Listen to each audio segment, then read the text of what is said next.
ஹரே கிருஷ்ணா. ஓம் நமோ பகவத்தே வாசுதேவாய. ஹரே கிருஷ்ணா. மகாபாரதம் ஆதி பருவம் பார்த்துட்ருக்கோம். வியாசர்கிட்ட சில உபதேசங்களை கேட்டுக்கிட்ட பிறகு பாண்டவர்கள் அந்த வனத்தை கடந்து ஏகச்சக்ரா அப்படிங்கிற நகரத்தில் பிரவேசிக்கிறாங்க. அங்கே ஒரு பிராமணருடைய வீட்டில் அவங்களையெல்லாம் தங்க வச்சுட்டு வியாசர் அங்கேருந்து கிளம்பி தவம் செய்ய போயிடுறாரு. பாண்டவர்களும் பிராமண வேஷந்தான் தரிச்சிருந்தாங்க. தினமும் நகரத்தில் பல வீடுகளுக்கு போய் யாசகம் செஞ்சு பாண்டவர்கள் ஜீவனத்தை நடத்தி வர்றாங்க.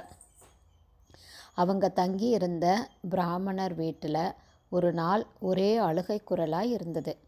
அதுக்கு காரணம் ஒரு அரக்கன். அவனுடைய பெயர் பகாசுரன். அவன் அந்த நகரத்து மக்களை ரொம்பவும் கொடுமைப்படுத்தி வந்துட்டுருக்கான்.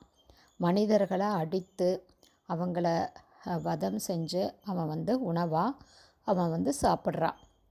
திறமை, அக்கறை, விவேகம் எதுவும் இல்லாத ஒரு அரசனுடைய ராஜ்யத்தில் ஒரு பகுதியாக நம்மளுடைய நகரம் அமைஞ்சு போச்சு.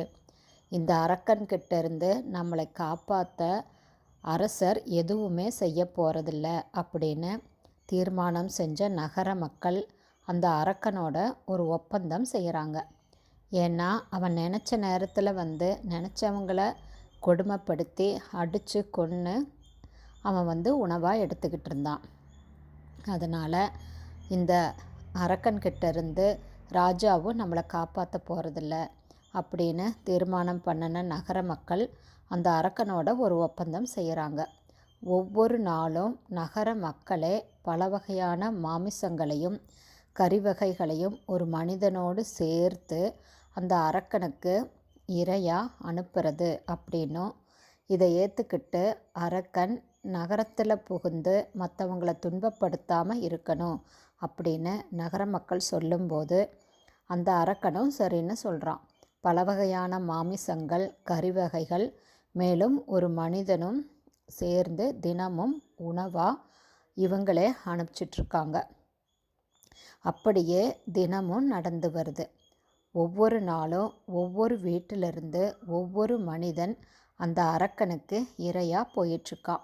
குறிப்பிட்ட தினத்தில் பாண்டவர்கள் தங்கி இருந்த பிராமணன் வீட்டிலிருந்து அரக்கனுக்கு உணவாக ஒருத்தன் போயாக வேண்டும். அந்த வீட்டின் முறை அப்போ வந்திருக்குது. அதனால தான் அந்த வீட்டில் அழுகுரல் கேட்குது. ஹரே கிருஷ்ணா. குருதேவ்க்கு ஜெய்.